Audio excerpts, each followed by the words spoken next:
దేవస్థానం యొక్క ప్రతిష్టని దెబ్బతీసినందుకు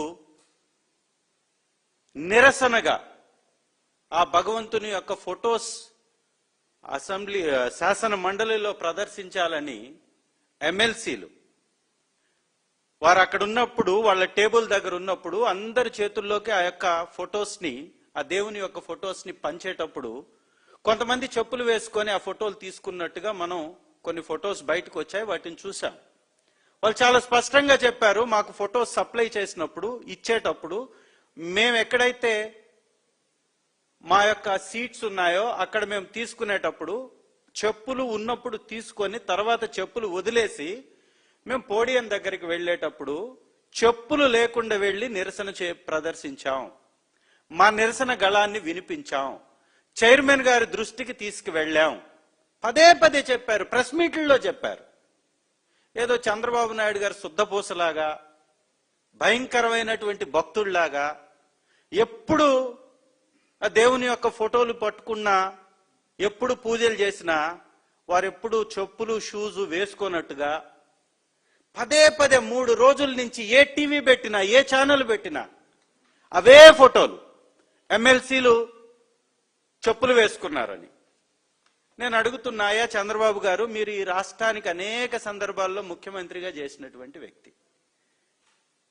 మీరు అసెంబ్లీని, శాసన మండలిని దేవాలయం అని పెద్ద పెద్ద మాటలు, సంతోషం, మంచిదే, ఒక దేవాలయం, ప్రజాస్వామ్య దేవాలయం. అలాంటి దేవాలయానికి పూజ చేయడానికి మీరు వెళ్ళినప్పుడు చెప్పులు వదిలేరా అసలు? ఇది ఒక్క ఫోటోనా మార్ఫింగ్ చేయడానికి?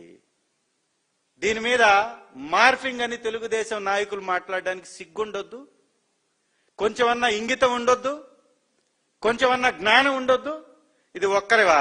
పక్కనున్నటువంటి ప్రతి ఒక్కరు, ఆ రోజు స్పీకర్గా ఉన్నటువంటి కోడెల శివప్రసాద్ గారు, ఆ పక్కనున్నటువంటి ప్రతి ఒక్కరు, అధికారులందరూ చెప్పులు వేసుకునే ఉన్నారు. రెండవది, పంతులు గారు పూజ చేస్తున్నప్పుడు ఇది షూ వేసుకొనే, షూ ఇప్పే సమస్య లేదు. ఎందుకో మరి ఎప్పుడు నేను షూ ఇప్పంగా చంద్రబాబు నాయుడు గారిని చూడలా. నేను ఈ 2 రోజుల నుంచి ఈ చర్చ జరిగినప్పటి నుంచి కష్టం మీద కుర్చీల మీద కూర్చొని మరి చెప్పులు ఇప్పుతూ, షూస్ ఇప్పుతూ, పోజులు ఇస్తూ వీడియోలు వదులుతున్నారు బయటికి. ఇది పంతులు గారి సమక్షంలో. కింద పఠాలు, కలుషం, దేవుని యొక్క పఠాలు అన్నీ ఉన్నాయి. వారు షూ ఇప్పలా ఎక్కడ? ఓపెనింగ్ దగ్గర. ఇది ఏకంగా హోమం చేసే దగ్గర, హోమగుండం దగ్గరే చెప్పులు వేసుకొని.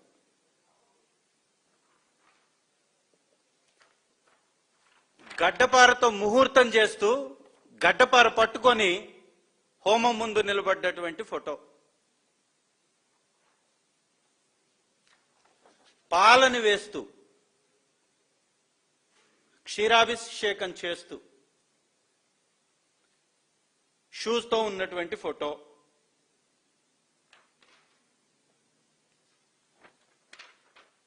ఇక్కడ ముహూర్తం గుంత తవ్వుతూ గడ్డపారతోటి తవ్వేటప్పుడు కూడా షూస్. ఇంకా వీరి సుపుత్రుడైతే ప్రధానమంత్రి గారికి ప్రతిభనిస్తూ కూడా ఆ ప్రతిభనిచ్చేటప్పుడు ఆ షూస్ తోటే ఇచ్చారు. దేవుని యొక్క ఆ విగ్రహాన్ని చెక్కతోటో లోహంతోటో చేసినటువంటి ఒక ప్రతిమ ఇస్తున్నప్పుడు కూడా దాంతో పాటే ఉన్నారు. అదేవిధంగా డిప్యూటీ ముఖ్యమంత్రి గారు కూడా. అంటే కంటిన్యూగా వీళ్ళు చేసిన ప్రతి కార్యక్రమం, ఇంకా ఎమ్మెల్సీలు పట్టుకుంది కేవలం పేపర్ మీద ఫోటోనే, ఫ్రేమ్ కట్టినటువంటి ఆ ఫ్రేమ్స్ కాదు, దేవుని యొక్క పటాలు కాదు వారు పట్టుకుంది. అలా అంటే బుక్స్ మీద కూడా చాలా చోట్ల ముద్రించినటువంటి దేవుని యొక్క ఫోటోలు ఉంటాయి. కానీ అయినా కానీ ఒక ముఖ్యమంత్రిగా అనేక పర్యాయాలు చేసినటువంటి చంద్రబాబు నాయుడు గారికి, లోకేష్ గారికి, పవన్ కళ్యాణ్ గారికి దేవుని మీద ఎంత చిత్తశుద్ధి ఉందో, ఎంత ప్రేమ ఉందో, ఎంత గౌరవం ఉందో, ఎంత భక్తి ఉందో వాళ్ళు చేసినటువంటి విన్యాసాలు చూస్తే మనకు కనపడతాయి. అలాంటి విషయాన్ని పట్టుకొని ఏకంగా 3 రోజులు నడిపించేశారు కథని. పాపపు మాటలు, పాపపు వ్యాపారాలు, పాపపు వ్యవహారాలు, విషంతో కూడినటువంటి మాటలు, విషంతో కూడినటువంటి వ్యాపారాలు, విషాన్ని ప్రజల మీద చల్లేటటువంటి వ్యవహారాలు. ఇది వాళ్ళు చేస్తున్నటువంటి పరిపాలన. అసలు మేము అడుగుతుంది ఏంటి? చంద్రబాబు నాయుడు గారు ఇటు తిప్పి అటు తిప్పి, ఇటు తిప్పి అటు తిప్పి ఆ దేవదేవుని యొక్క లడ్డు వ్యవహారాన్ని ఎటు తీసుకెళ్లాలనుకుంటున్నాడు?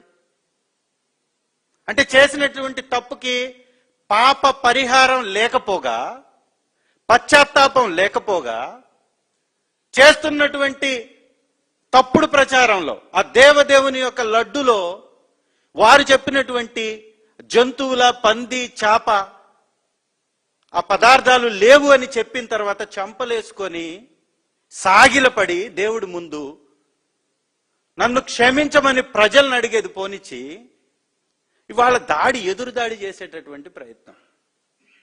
ఎందుకు చేశాడా ఇదంతా అని మనం ఏదో అనుకున్నాం అమాయకంగా. దీనిలో కూడా వ్యాపార లావాదేవీలు ఉన్నాయని బయటకు వచ్చేసాయి. హెరిటేజ్ అనేటటువంటి వ్యవస్థ ఎలా పుట్టిందండి? చిత్తూరు అనేటటువంటి ప్రాంతంలో జన్మించినటువంటి ఈ చంద్రబాబు నాయుడు గారికి చిత్తూరు డైరీ, ఆ రోజు బ్రహ్మాండమైనటువంటి లాభాలతో నడుస్తున్నటువంటి డైరీ మీద కళ్ళు పడ్డాయి ఆయనకి. ఎలా అయినా ఈ డైరీని చంపేస్తే, ఈ చిత్తూరు అనేటటువంటి డైరీని, ఆ సొసైటీ డైరీని చంపేస్తే దాని యొక్క ప్లేస్ లో ప్రైవేట్ డైరీని పెట్టుకోవాలనేటటువంటి ఒక ఊహ వచ్చినట్టుంది. వెంటనే చిత్తూరు డైరీ ఈయన అధికారంలోకి రాంగలోనే నష్టాల్లో వచ్చేసినట్టు చూపించటం, దాన్ని మూసేయడం, అదే అదనుగా చూసి హెరిటేజ్ అనేటటువంటి వ్యాపార సంస్థని మొదలు పెట్టడం. పోనీ ఈయన ఒక్కడ పెట్టుకున్నాడా? ఈ రాష్ట్రంలో ఉన్నటువంటి సంఘం డైరీ ఎవరిది? ధూళిపాల నరేంద్ర గారిది. ప్రకాశం జిల్లాలో ఉన్నటువంటి డైరీ ఎవరిది? తెలుగుదేశం నాయకులది. ఈ రాష్ట్రంలో ఉన్నటువంటి డైరీలు మొత్తం ఎవరివి? దాదాపు తెలుగుదేశం పార్టీ నాయకులవి, చంద్రబాబు నాయుడు గారికి పక్కన ఉండేటటువంటి బి గ్యాంగ్ లో భాగస్వాములవి. ఈరోజు మనం చూసాం రాజమహేంద్రవరంలో పాలు కల్తీ అయ్యి పదుల సంఖ్యలో అస్వస్థతకు గురై 5 మంది ఆల్రెడీ చనిపోయారు. వీళ్ళు 4 అని ప్రకటిస్తారు. అక్కడ ఉన్నటువంటి జక్కంపూడి రాజా గారు, చెల్లుబోని వేణు గారు ప్రెస్ మీట్ పెట్టి 16 మంది అస్వస్థతకు గురయ్యారంటే ప్రభుత్వం అక్కడ కూడా మళ్ళీ దాచిపెట్టేటటువంటి ప్రయత్నం. విషం కూడిన వ్యాపారం, చిన్న బిడ్డలు తాగే పాల దగ్గర నుంచి మత్తు పానీయాల దాకా కల్తీ వ్యాపారమే వీళ్ళ యొక్క స్వార్థ రాజకీయం. కల్తీ చేయటం, కాసులు కొట్టేయటం. కాసులు వాళ్ళకి ఏంది అని అడిగితే కేసులు మాకు. కల్తీ వ్యాపారం వాళ్ళు చేయాలి, మేం బయట పెట్టాలి, మాకు ఈ విధంగా నోటీసులు ఇవ్వాలి. హెరిటేజ్ నుంచి వచ్చినటువంటి నోటీస్, నాకు కూడా వచ్చింది నోటీస్. ఎన్నో అవార్డులు తీసుకున్నటువంటి కంపెనీ అంట ఈ కంపెనీ. దీని మీద మేమేదో అబద్ధపు ప్రచారం చేశామంట.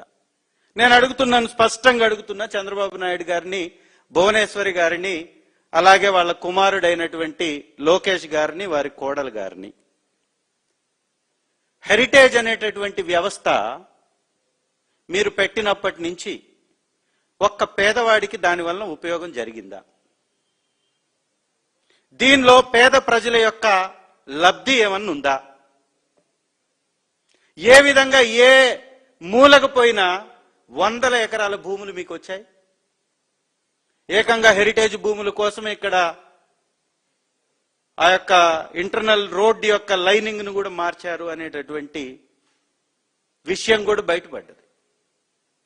ఇంకా హోంమంత్రి ఒక అడుగు ముందుకేస్తుంది. ఆవిడేమనుకుంటుందంటే నారావారి హోంకి మంత్రి అనుకుంటుంటది. వారి యొక్క వ్యాపారాలతోటి ఏం పనండి?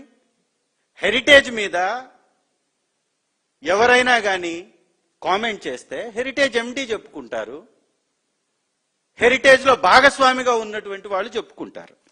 ఈవిడొచ్చి చెప్తుంది, మంత్రి గారు సోదరి మరి పదే పదే ఈ అబద్ధాలు చెప్పడం ఎంతవరకు కరెక్టో మరి ఏమనుకుంటుందో తెలియదు,